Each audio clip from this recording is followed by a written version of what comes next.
Hello everyone. आज है day 3 of our 60 days spoken English challenge.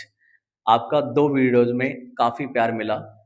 आज तीसरे सेशन में तीसरी वीडियो में आते हैं, जिसमें मैं आपको इम्पेरेटिव आज कोशिश करूंगा कि ख़त्म हो जाए, ताकि आप बेसिक समझ सको इंग्लिश का। ये इम्पेरेटिव मैंने पहले ही बताया था आपके। इम्पेरेटिव वो सेंटेंस होता है जिसमें सब्जेक्ट नहीं होता। ओके, हम पहले ही 2 वीडियो में ऑर्डर फर्स्ट सेकंड पढ़ चुके हैं। जिसने ये वाली सेकंड फर्स्ट और सेकंड वीडियो नहीं देखी, जाके आप चेकआउट करो, तभी आपको ये तीसरी वीडियो भी समझ में आएगी। Okay, so let's begin it. आज हम पढ़ रहे हैं प्रोहिबिजन। प्रोहिबिजन का मतलब होता है सख्त मना या वर्जित। कोई भी चीज़ बहुत स्ट्रिक्टली मना होती है, तब ये वाले सेंटेंस का इस्तेमाल होता है। याद रखिए, ये भी इम्पेरेटिव सेंटेंस है, इसमें भी सब्जेक्ट का यूज नहीं होगा। ओके, आइए पहले समझते हैं इसकी आईडी। आईडी का मतलब पता है आपको, आइडेंटिफिकेशन कहते हैं। इसकी पहचान ना से होगी। पहले ना आएगा, लास्ट में एक ही मात्रा आएगी, एक ही मात्रा, राइट। इसका स्ट्रक्चर देखते हैं। स्ट्रक्चर का मतलब कोई ढांचा होता है, आपको पहले ही बताया मैंने। स्ट्रक्चर, इसका जो स्ट्रक्चर होगा, पहले डू नॉट आएगा, डू नॉट। फिर वर्ब की फर्स्ट फॉर्म, वर्ब की फर्स्ट फॉर्म प्लस ऑब्जेक्ट। मैंने आपको पहली वीडियो में वर्ब और ऑब्जेक्ट के बारे में समझा रखा है, आप उसे देखिए और फिर समझे। आप समझते कि डू नॉट, आप सोचोगे डू नॉट और डोंट तो होता एक ही है, क्योंकि डू नॉट का एब्रीविएट करा जाए तो डोंट ही बनता है। लेकिन नहीं, बिना सब्जेक्ट के इन दोनों की मीनिंग अलग अलग होती है। प्रीवियस वीडियो मैंने बताया था डोंट का मतलब मत होता है, बट अगर डू नॉट की बात करें तो ये ज्यादा सख्त मना होता है। जैसे यहाँ ना बैठे, अगर स्ट्रिक्टली मना करूं मैं यहाँ ना बैठे, तो हम कैसे बनाएंगे? ना बैठे मतलब ये सख्त मना है। आपने देखा होगा मेट्रो में भी ये लिखा होता है, यहाँ ना बैठे, लास्ट में देखो एक ही मात्रा आएगी, यहाँ ना बैठे, राइट। तो ना के लिए आपको क्या करना है, आपको पहले डू नॉट लगाना है, राइट। Do not. बैठने के लिए क्या यूज करेंगे हम? सिट। कई लोग सीट कर देते हैं, सीट जगह को कहते हैं जहां पे बैठते हो आप, इस जगह की बात करते हैं। ये सीट नहीं होता, बैठने के लिए ये यूज होगा, सिट। डू नॉट सिट, यहाँ को क्या कहते हैं? Here, right. आपको पता ही है, इट्स वेरी सिंपल। अब एक एग्जांपल और समझते हैं। यहाँ शराब ना पिए। अब बताओ शराब को क्या कहते हैं इंग्लिश में? शराब के लिए हमारे पास बहुत सारे वर्ड है जो यूज कर सकते हो आप। शराब को आप लीकर बोल सकते हो, लीकर। शराब को आप वाइन बोल सकते हो, वाइन। शराब को अल्कोहल भी बोल सकते हो आप, अल्कोहल। शराब को आप बूज भी बोल देते हैं कई लोग, बूज। बूज माने भी शराब ही होता है। तो ये वाले वर्ड हम यूज करते हैं शराब के लिए, बट याद रखना लिकर और अल्कोहल ज्यादा यूज होता है। ठीक है, तो यहाँ शराब ना पिए तो बनाते हैं डू नॉट। पीने के लिए क्या यूज करेंगे? Drink, right. क्या पीना था? शराब। शराब में से कोई सा भी वर्ड उठा लो, लीकर, अल्कोहल, कोई सा भी बोलो, तो बताओ कौन सा लगाओगे। तो इसमें से एक वर्ड ले लेते हैं, do not drink wine. It is very simple, right. कुछ सेंटेंस और लिखते हैं एग्जाम्पल, जैसे पार्क में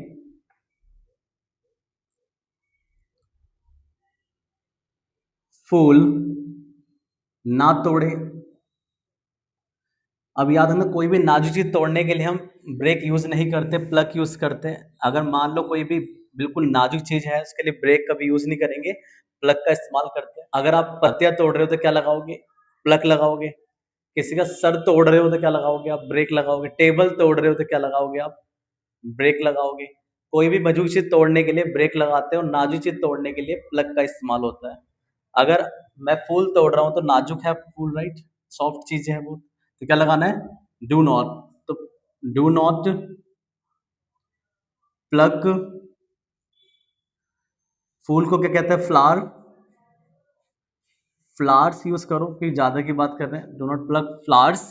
पार्क में, के लिए आप लगा सकते हैं यहाँ पे इन, क्या लगाओगे? इन, ये प्रपोजिशन है, इन पार्क। क्या यूज करोगे अब? पार्क।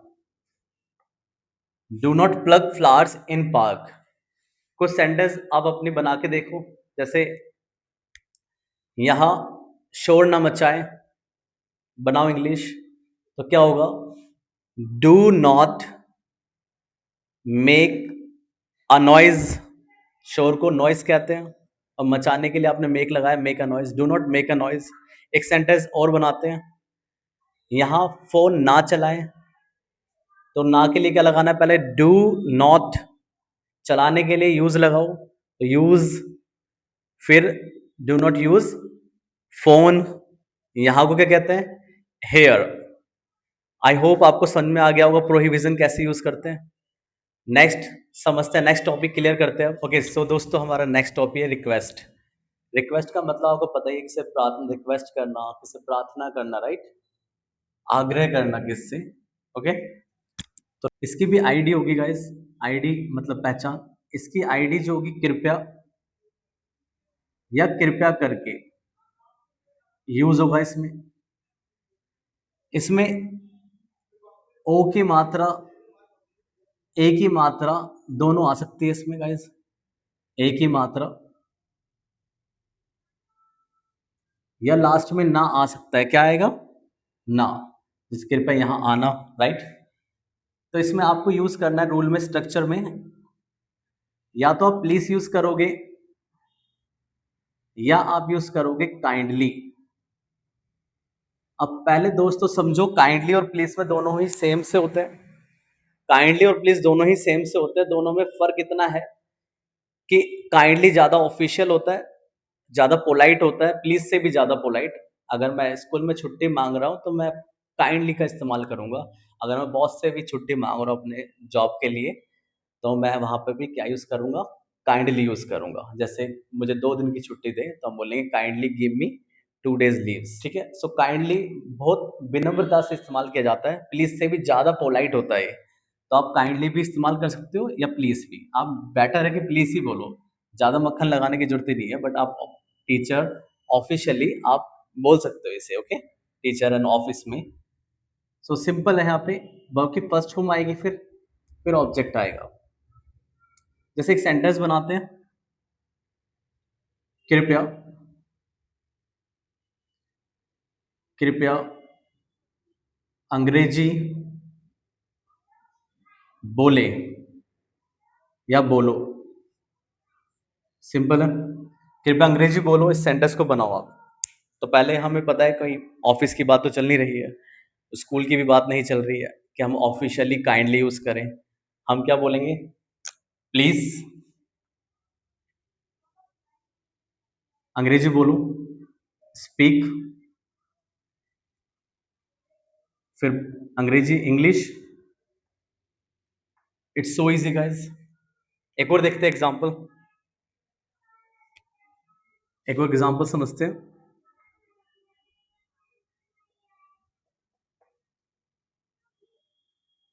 कृपया करके मुझसे बात करो, कृपया करके मुझसे बात करो। तो क्या यूज करेंगे यहाँ पे, कृपया करके मुझसे बात करो।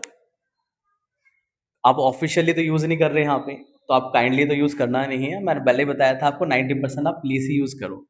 तो कृपया करके मुझसे बात करो, तो क्या बोलेंगे, प्लीज। कृपया करके का पूरी हिंदी क्या है, प्लीज। बात करना आपको पता है क्या होता है, टॉक। टॉक के साथ या तो हम विद लगाते हैं या टू लगाते हैं, तो हम टू लगा लेते हैं यहाँ पे, राइट, प्रपोजिशन नहीं है। प्लीज टॉक टू, मुझे वो क्या कहते हैं, me, please talk to me. It's very simple guys. कुछ सेंटेंस और अपनी तरफ से बनाओ आप। कृपया पानी की बोतल दो, बनाओ इंग्लिश। प्लीज देने के लिए क्या यूज करो, गिव। पानी की बोतल तो क्या होगा, वाटर बोतल, प्लीज गिव वाटर बोतल। कितना सिंपल है। कृपया मुझे 2 दिन की छुट्टी दें, या दो, अच्छा दे लगाओ ज्यादा बेटर है। कृपया मुझे 2 दिन की छुट्टी दें, प्लीज गिव मी या ग्रांट मी 2 days। छुट्टी को क्या बोलते हैं guys, leaves. Please give me या grant me 2 days leaves. Okay, grant का मतलब भी देना ही होता है, right. It's very simple guys. I hope ये भी आपको बहुत क्लियर हो गया होगा इजीली। नेक्स्ट टॉपिक पे आगे बढ़ते हैं। ओके दोस्तों, तो हमारा नेक्स्ट टॉपिक है नेगेटिव रिक्वेस्ट। ये भी रिक्वेस्ट की तरह ही है बिल्कुल। इसमें बस थोड़ी सी चीज़ें पहले वाली ही रिपीट होगी जो हमने पहले पढ़ी थी वीडियो फर्स्ट और वीडियो सेकंड में। उसमें डोंट लगा रहे थे हम और डू नॉट यूज़ कर रहे थे। आपको पता है डोंट कब यूज़ करते हैं और डू नॉट कब यूज़ करते हैं। डोंट मत के लिए लगाते हैं, मैं दोबारा लिख देता हूँ यहाँ पे।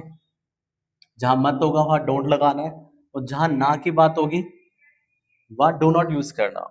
ओके, अब एक एग्जांपल से समझते हैं। कृपया कृपया यहाँ ना थूके।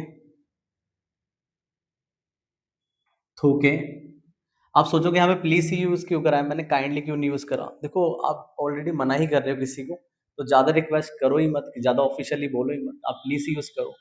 कृपया यहाँ ना बैठे तो kindly do not sit here ना यूज करके आप प्लीज का इस्तेमाल करो। यहाँ पे आप नेगेटिव में प्लीज ही यूज होता है ज्यादा। ओके, कृपया यहाँ ना थूके, तो क्या होगा, प्लीज ना यूज हुआ है तो क्या यूज करेंगे बताओ, डू नॉट यूज करेंगे, डोंट यूज करेंगे, डू नॉट होगा राइट।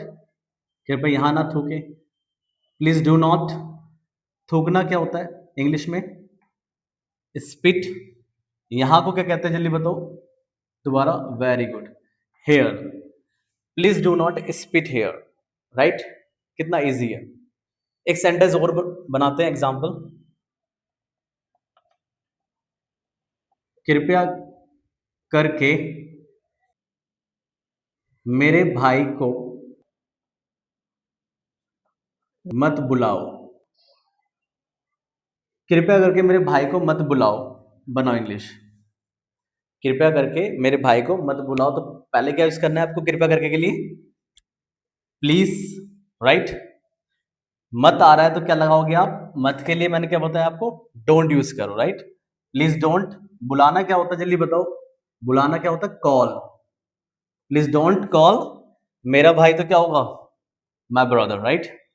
मैं लिख के दिखाया था दोबारा, प्लीज, मत के लिए क्या लगाना था, डोंट, वेरी गुड। बुलाना क्या होता है, कॉल मेरा भाई, तो क्या होगा, माँ ब्रदर। एक्चुअली माई ब्रदर बोल दो आप, एक्चुअली साउंड इसका माँ का भी आता है वैसे, my brother. So don't call my brother, right. Please don't call my brother. I hope आपको समझ में आ गया होगा। आज आपके इंपेरेटिव सेंटेंस खत्म हो गए हैं। ओके, फिर भी कुछ एग्जांपल्स सबके प्रैक्टिस के लिए मैं आपको भेज दूंगा कमेंट बॉक्स में, आप सबके ट्रांसलेट कर लेना। आई होप आपको बहुत इजीली इंपेरेटिव सेंटेंस समझ में आए होंगे, and I hope so you enjoyed the video so much. मिलते हैं नेक्स्ट 4th डे में पूरे जोश के साथ, और इस पर मैं आपको सेंटेंस दे दूंगा और भी, आप अच्छे से बना लेना इसे, ताकि आपकी इंग्लिश और स्मूथ हो सके। ओके, सो अभी हम बेसिक से स्टार्ट कर रहे हैं। मैं गारंटी देता हूँ गाइज, आपको मैं जीरो से हीरो बना दूंगा, बट आप मेरे साथ बने रहे। अगर आप मेरे साथ बने रहोगे, मैं गारंटी से तुम्हारे इंग्लिश का डर तुम्हारे अंदर से दूर कर दूंगा। तुम्हारा जो भी डर है इंग्लिश बोलने का, वो सारा डर दूर हो जाएगा खाली 60 डेज के अंदर अंदर। इसलिए प्लीज हमारे साथ बने रहे। सो मिलते हैं नेक्स्ट वीडियो में।